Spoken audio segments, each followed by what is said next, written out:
भारत माता की जय जिंदाबाद कांग्रेस पार्टी जिंदाबाद मल्लिकार्जुन खड़गे जिंदाबाद ರಾಹುಲ್ ಗಾಂಧಿ जिंदाबाद ಗೋಪಾಲ್ ಕೃಷ್ಣ ಈ ದೇಶದಲ್ಲಿ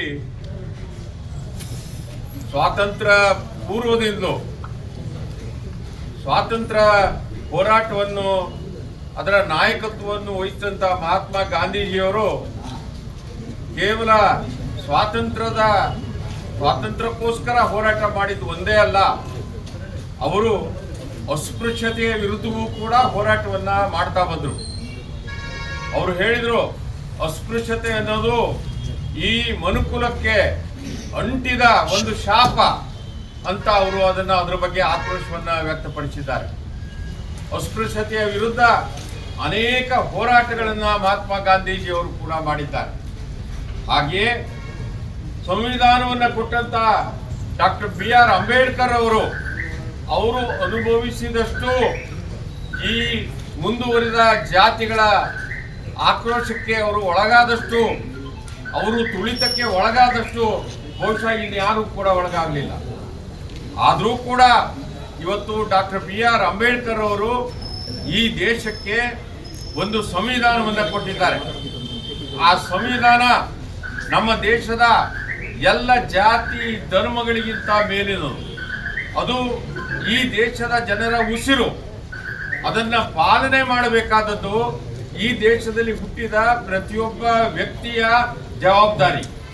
ನಮ್ಮನ್ನ ಆಳುವವರು ಈ ಸಂವಿಧಾನದ ಹೆಸರಿನಲ್ಲಿಯೇ ಅವರು ಅಧಿಕಾರವನ್ನ ಈ ದೇಶದಲ್ಲಿ ನಡೆಸ್ತಾ ಇದ್ದಾರೆ. ಆದರೆ ವಸ್ತುಸ್ಥಿತಿ ಏನಾಗಿದೆ? ಮಲ್ಲಿಕಾರ್ಜುನ ಖರ್ಗೆ ಅಂತವರು ಭಾಷಣ ಮಾಡಿದ ಜಾಗವನ್ನ ಒಬ್ಬ ಅಸ್ಪೃಶ್ಯ ಭಾಷಣ ಮಾಡ್ದ ಅಂತ ಹೇಳಿ ಆ ನೆಲವನ್ನ ಗಂಗಾಜಲ ಹಾಕಿ ಹೊಡಿತಾರೆ. ಇದು ಎಂತ ಅಪಮಾನ! ಕೇವಲ ಮಲ್ಲಿಕಾರ್ಜುನ ಖರ್ಗೆ ಅವರಿಗೆ ಮಾಡಿದ ಅಪಮಾನ ಮಾತ್ರ ಅಲ್ಲ, ಅದು ಸಂವಿಧಾನಕ್ಕೆ ಮಾಡಿದ ಅಪಮಾನ. ಈ ದೇಶದ ದಲಿತ ಸಮುದಾಯಕ್ಕೆ ಮಾಡಿದಂತ ಅಪಮಾನ ಇದು. ಈ ರೀತಿಯ ಅಪಮಾನವನ್ನ ಇಡೀ ದಲಿತ ಸಮುದಾಯಕ್ಕೆ ಮಾಡಿದಂತಹ ಈ ಬಿಜೆಪಿ ಮತ್ತು RSS ನ ಬೆಂಬಲಿತ ಜನರು, ಅವರು ಈ ದೇಶದ ನಿಜವಾದ ದೇಶದ್ರೋಹಿಗಳು. ಒಂದು ಸಂವಿಧಾನವನ್ನು ವಿರೋಧ ಮಾಡುವಂತವರು, ಸಂವಿಧಾನದ ಹೆಸರಿನಲ್ಲಿ ಆಡಳಿತ ನಡೆಸುವವರು ದಲಿತ ಸಮುದಾಯಕ್ಕೆ ಮಾಡಿದ ಈ ಅಪಮಾನ ಅದು ಸಂವಿಧಾನ ವಿರೋಧಿ ದೇಶದ್ರೋಹಿ ಕೃತ್ಯ ಆಗಿದೆ. ಅವರು ಇವತ್ತು ರಾಷ್ಟ್ರೀಯ ನಾಯಕರಾಗಿ ಬೆಳೆದಿರ್ತಕ್ಕಂಥ ಮಲ್ಲಿಕಾರ್ಜುನ ಖರ್ಗೆ ಅವರಿಗೆ ಅವಮಾನ ಮಾಡಿರ್ತಕ್ಕಂಥ ಘಟನೆ ಇದೆಯಲ್ಲ, ನಾಗರಿಕ ಸಮಾಜ ತಲೆ ತಗ್ಗಿಸುವಂಥದ್ದು.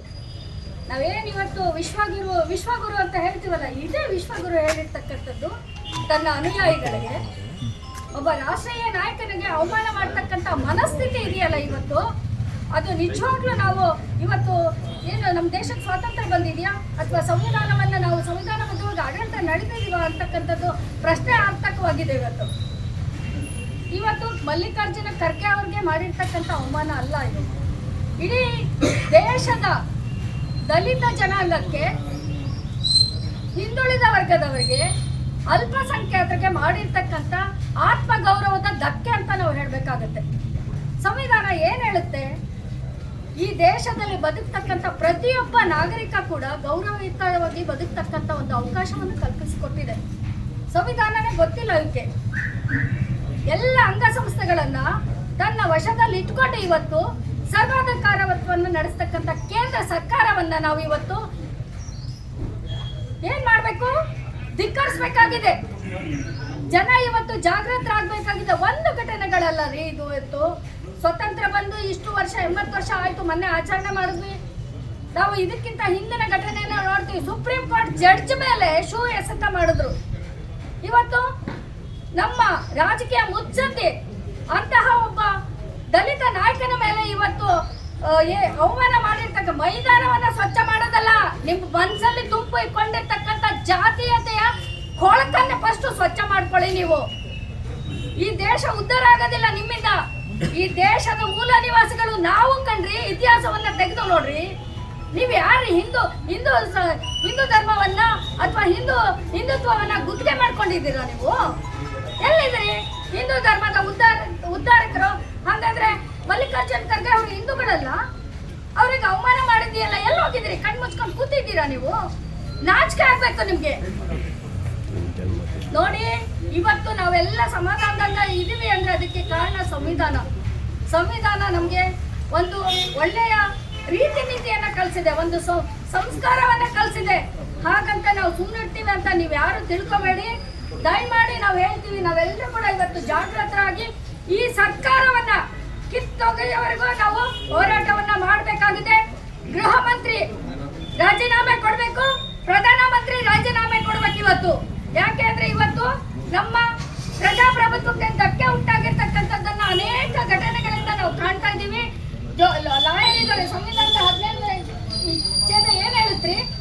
ಅಸ್ಪೃಶ್ಯತೆಯನ್ನ ನಿವಾರಣೆಯನ್ನ ಮಾಡ್ತಕ್ಕಂಥ ಒಂದು ಕಾನೂನು ಇದೆ. ಅದಿದ್ರು ಇವರು ಈ ರೀತಿ ಪ್ರತಿ ನಿತ್ಯ ಈ ರೀತಿ ಘಟನೆಗಳು ನಡೀತಾ ಇದ್ದಾವಲ್ಲ. ನಾವ್ ಯಾವ ಸರ್ಕಾರ ಇದು? ಮನುವಾದಿ ಸರ್ಕಾರ, ಹೆಗಡೆವಾರ್ ಸರ್ಕಾರ, ಗೋವಾಲ್ಕರ್ ಸರ್ಕಾರನೇ ಇದು.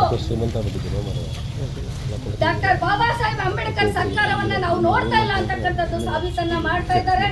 ದಯಮಾಡಿ ನಾವೆಲ್ಲರೂ ಕೂಡ ಇವತ್ತು ಇಂಥ ಸರ್ಕಾರದ ವಿರುದ್ಧವಾಗಿ ಪ್ರತಿಭಟನೆ ಮಾಡ್ತಾ ಇದ್ದೀವಿ.